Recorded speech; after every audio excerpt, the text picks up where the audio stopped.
अलग अलग तरह की बंदूकों का अलग अलग तरह का मैकेनिज्म होता है, पर सभी बंदूकें एक ही बेसिक प्रिंसिपल पर काम करती हैं। फुल्ली ऑटोमेटिक बंदूकों से अलग जो कि लगातार फायर कर सकती हैं, सेमी ऑटोमेटिक बंदूकें एक बार ट्रिगर दबाने पर एक ही राउंड फायर करती हैं। यह एक 9mm सेमी ऑटोमेटिक पिस्तौल है। इस वीडियो में हम देखेंगे कि सेमी ऑटोमेटिक हैंडगन्स और पिस्तौलें कैसे काम करती हैं। यह एक कारतूस या कार्ट्रिज है। इसे मैगजीन में लोड किया जाता है, जिसमें स्प्रिंग और फॉलोअर इस पर दबाव बनाए रखते हैं।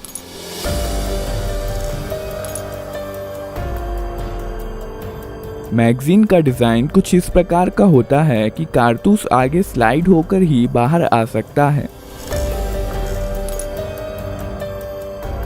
इस मैगजीन को बंदूक में रखा जाता है।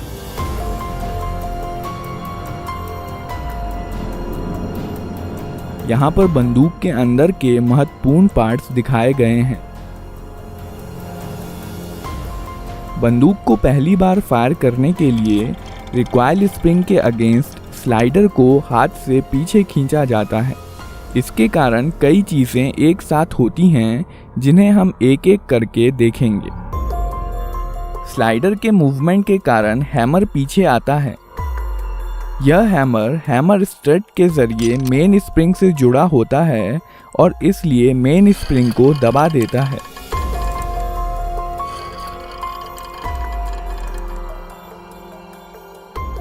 यह सीयर है। यह हैमर के मूवमेंट को कंट्रोल करता है। जब स्लाइडर पीछे जाता है तब सीयर लीफ स्प्रिंग के दबाव में हैमर के साथ एंगेज हो जाता है और हैमर को वापस जाने से रोकता है। जब स्लाइडर को छोड़ दिया जाता है तब रिकॉइल स्प्रिंग के कारण स्लाइडर अपनी पहले वाली स्थिति में चला जाता है, जबकि हैमर सीयर के कारण अपनी स्थिति में बना रहता है। इस प्रक्रिया को कॉकिंग कहते हैं। जब स्लाइडर पीछे आता है तो इस पर बने प्रोजेक्शन बैरल को पीछे की ओर धकेलते हैं, जिसके कारण बैरल कुछ नीचे हो जाता है और इसलिए अब इसमें कारतूस आसानी से भरा जा सकता है। जब स्लाइडर वापस लौट रहा होता है तो यह एक कारतूस बैरल में ले जाता है और बैरल को अपनी पहले वाली स्थिति में धकेल देता है। कारतूस का पिछला हिस्सा एक्सट्रैक्टर में फंस जाता है, जो कि स्लाइडर से जुड़ा होता है। पिस्तौल अब फायर करने के लिए तैयार है। जब ट्रिगर दबाया जाता है, सीयर डिस्कनेक्टर के माध्यम से धकेल दिया जाता है, जिसके कारण यह हैमर से डिसएंगेज हो जाता है। हैमर अब फ्री है और मेन स्प्रिंग के दबाव में यह फायरिंग पिन, जो कि स्लाइडर में फिक्स्ड होती है, से जा टकराता है। बदले में यह फायरिंग पिन कारतूस के प्राइमर पर स्ट्राइक करती है।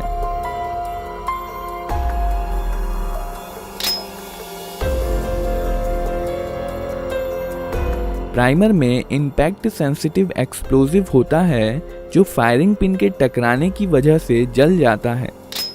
इसके कारण कारतूस में रखे पाउडर में आग लग जाती है, जिसकी वजह से बहुत सारी गैसेस पैदा होती हैं और इस प्रकार बुलेट के पीछे की जगह बेहद हाई प्रेशर गैसों से भर जाती है। इसलिए बुलेट पर पीछे से बल लगता है, जिसके कारण बुलेट बहुत तेज गति के साथ बैरल से बाहर निकलती है। बुलेट के बाहर आ जाने पर यह गैसेस एटमॉस्फेयर में चली जाती हैं और अब यह बुलेट पर कोई बल नहीं लगाती हैं और बुलेट अपने मोमेंटम के कारण आगे बढ़ती जाती है।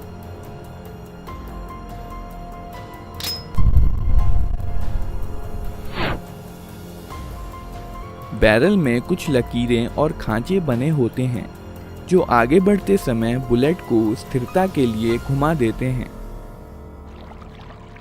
यह गैसें बंदूक पर भी समान और विपरीत बल लगाती हैं, पर चूंकि बंदूक काफ़ी भारी होती है, इसलिए इसका एक्सेलरेशन बुलेट के मुकाबले काफ़ी कम होता है और इसलिए यह पीछे की तरफ ज़्यादा गति प्राप्त नहीं कर पाती।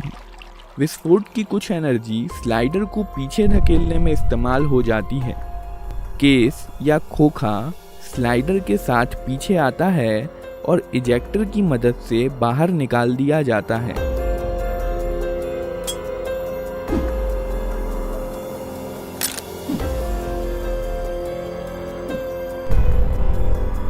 साथ ही साथ स्लाइडर हैमर को पीछे धकेलता है और बंदूक को अपने आप रिलोड भी कर देता है। और अब बंदूक अगला राउंड फायर करने के लिए तैयार है। ट्रिगर दबाने पर सीधे सीयर पर धक्का नहीं लगता है। सीयर डिस्कनेक्टर की मदद से धकेला जाता है। जब स्लाइडर पीछे की तरफ जाता है तो इस पर बने स्लॉट की मदद से यह डिस्कनेक्टर को नीचे की तरफ खिसका देता है। अब ट्रिगर और सीयर अलग हो गए हैं और इसलिए ट्रिगर दबे होने पर भी सीयर हैमर के साथ एंगेज हो सकता है। जब ट्रिगर छोड़ दिया जाता है तब डिस्कनेक्टर लीफ स्प्रिंग के दबाव के कारण स्लाइडर के स्लॉट में चला जाता है और अब बंदूक फिर से फायर की जा सकती है। ग्रिप सेफ्टी बंदूक को अपने आप फायर करने से रोकती है। जब बंदूक को हाथ से पकड़ लिया जाता है तभी ट्रिगर डिस्कनेक्टर के जरिए सीयर को मूव कर सकता है।